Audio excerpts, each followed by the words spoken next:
Російська пропаганда десятиліттями формувала образ півдня України як території, яку нібито звільнила Росія.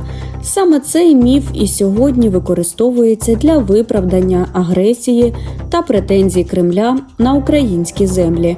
Історики наголошують, йдеться не лише про минуле, а й про інформаційну війну, яка триває зараз. Зокрема, міф стосується того, що, мовляв, Росія упродовж всієї своєї історії звільняла Східну Європу від спершу монголо-татарської навали, потім від агресії так званої татар, нагайців, турків.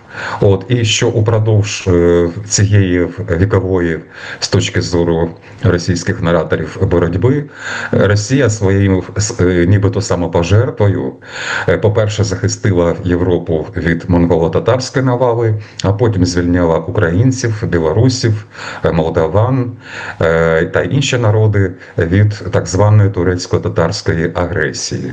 Цей міф є виправдальним для того, що Росія опанувала цим простором у 18 столітті, а на початку 21 століття спромагається його повернути знову під свій політичний контроль.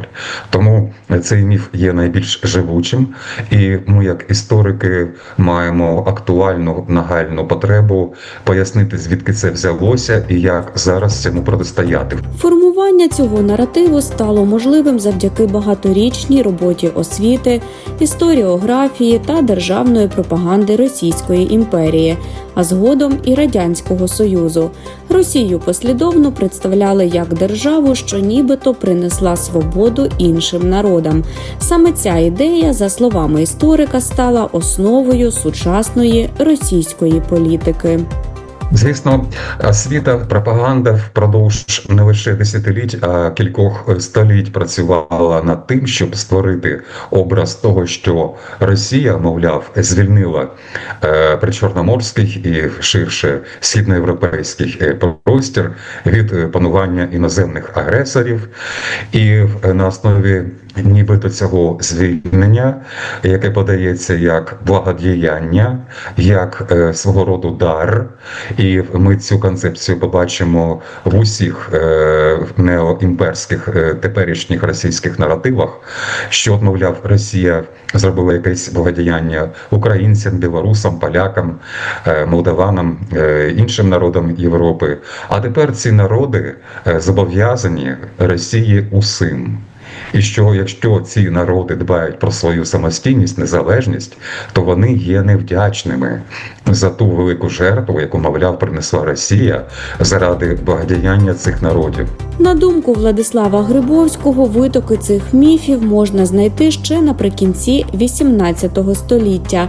Саме тоді в Російській імперії були сформовані концепції, які сьогодні активно використовує кремлівська пропаганда.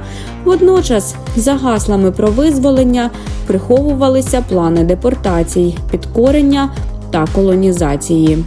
Власне, в колегії іноземних справ Російської імперії з 1776 року розроблялися проекти виселення усіх мешканців Криму до Архангельської губернії та інших північних губерній Російської імперії.